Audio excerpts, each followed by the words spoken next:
ಖ್ಯಾತ ಶಿವಮೊಗ್ಗದ ಚಲನಚಿತ್ರ ನಟರಾದಂತಹ ಸೀನು ಮಾರ್ಕಾಳಿ ಅವರನ್ನ ನಾವು ಭೇಟಿ ಮಾಡಿ ಸಂದರ್ಶನಕ್ಕೆ ಕರೆದಾಗ ಅವ್ರು ನಮ್ಮ ಜೊತೆಲಿದ್ದಾರೆ. ಅವರ ಒಂದು ಚಲನಚಿತ್ರ ನಾಟಕಕ್ಕೆ ಸಂಬಂಧಪಟ್ಟಂಗೆ ಅವ್ರು ಯಾವ ರೀತಿ ಚಲನಚಿತ್ರಕ್ಕೆ ಪ್ರವೇಶ ಮಾಡಿದ್ರು, ಅವರು ಯಾವ ರೀತಿ ಅದನ್ನ ಯಶಸ್ವಿ ಆದರು ಅನ್ನೋದ್ರ ಬಗ್ಗೆ ಒಂದಿಷ್ಟು ವಿವರಣೆಯನ್ನು ಕೊಡ್ತಾರೆ. ಅವ್ರು ನಮ್ಮ ಜೊತೆ ಇದ್ದಾರೆ, ಮಾತಾಡೋಣ.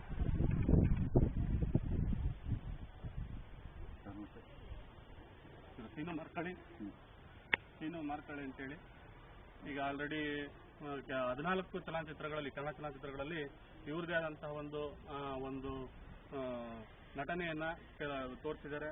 ಆದರೂ ಕೂಡ ಇಲ್ಲಿಂದ ತುಂಬಾನೇ ಅವಕಾಶಗಳು ಒದಗಿ ಬಂದು ಅಂತೇಳಿ ಚೆನ್ನೈಗೆ, ಟಾಲಿವುಡ್ಗೆ ಹೋಗ್ಬಿಟ್ಟು ಅಲ್ಲೂ ಕೂಡ 3 ತಮಿಳು ಫಿಲಮ್ ಅಲ್ಲಿ ಹಾಗೂ 1 ತೆಲುಗು ಫಿಲಮ್ ನಲ್ಲಿ ನಟನೆ ಮಾಡ್ತಾ ಇದ್ದಾರೆ. ಮೇನ್ ರೋಲ್ ಆಗಿ ಮಾಡ್ತಾ ಇದ್ದಾರೆ.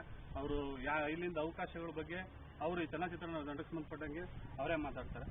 ದಯಮಾಡಿ ಸೀನು ಮಾರ್ಕಾಳಿ ಅವರೇ, ನೀವು ಚಲನಚಿತ್ರ ಪ್ರವೇಶ ಮಾಡಿದ್ಯೋ ಯಾವಾಗ, ಅದರಲ್ಲಿ ನೀವು ಆದಂತಹ ಅನುಭವಗಳೇನು, ಮತ್ತು ಅದರಲ್ಲಿ ನಿಮಗೆ ಯಾವ ರೀತಿ ಈ ಕಲೆ ಆಸಕ್ತಿ ನಿಮಗೆ ಮೂಡಿಬಂತು?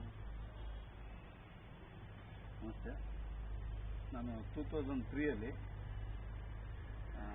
ನನಗೆ ಸಣ್ಣ ವಯಸ್ಸಿಂದ ಸಿನಿಮಾ ಬಗ್ಗೆ ತುಂಬ ಆಸಕ್ತಿ ಇತ್ತು. ಆದರೆ ನನಗೆ ಸಪೋರ್ಟ್ ಇದ್ದಿಲ್ಲ, ಬ್ಯಾಕ್ಗ್ರೌಂಡ್ ಸಪೋರ್ಟ್ ಇದ್ದಿಲ್ಲ. ನಾನು ಅದೇ ಮೈಂಡಲ್ಲಿದ್ದೆ. ಆದರೆ ಒಂದು ದಿನ ನಮ್ಮ ಅಣ್ಣನ ಸ್ನೇಹಿತರೊಬ್ಬರು,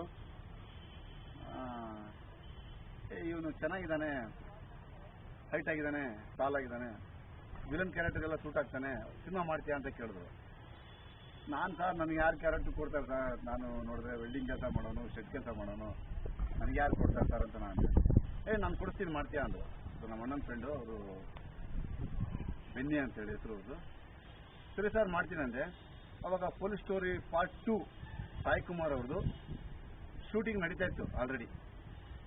ಅವಾಗ ಇವರು ಸಾಯಿ ಕುಮಾರ್ ಅವ್ರಿಗೆ ಫೋನ್ ಮಾಡಿ, ಆ ಬೆನ್ನಿ ಅವರು, ನಮ್ಮ ಹುಡುಗ ಒಬ್ಬ ಇದ್ದಾನೆ, ಅವನಿಗೆ ಒಂದು ಸಣ್ಣ ಪಾತ್ರ ಕೊಡ್ಬೇಕು, ನೀವು ಕೊಡ್ತೀರಾ, ಅವ್ನು ನೋಡಿದ ಕೂಡಲೇ ಕೊಡ್ತೀರಾ ಅಂತ ಹೇಳಿದ್ರು.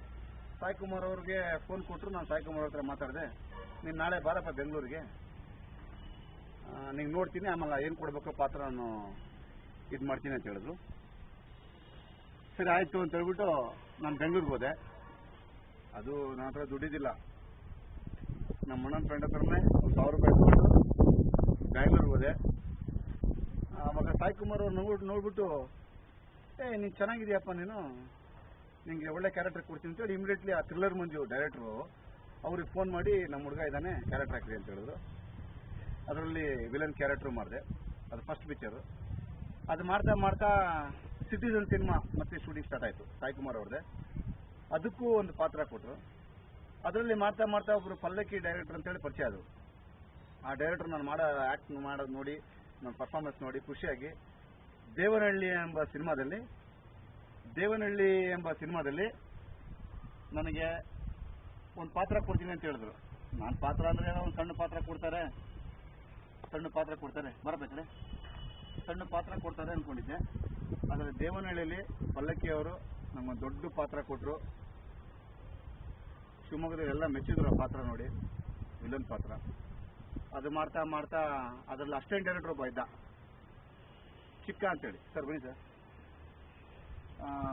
ಅಸಿಸ್ಟೆಂಟ್ ಡೈರೆಕ್ಟ್ರು ಇದ್ರು ಚಿಕ್ಕ ಅಂತೇಳಿ. ಅವರು ನಂಗೆ ನೋಡ್ಬಿಟ್ಟು, ಶೇಖರ್ ಅಂತ ಡೈರೆಕ್ಟ್ರು, ನಾಯಕ್ ಸಿನಿಮಾ ಮಾಡಿದಾರಲ್ಲ ಅವರು, ಅವ್ರಿಗೆ ಪರಿಚಯ ಮಾಡ್ತಿದ್ರು.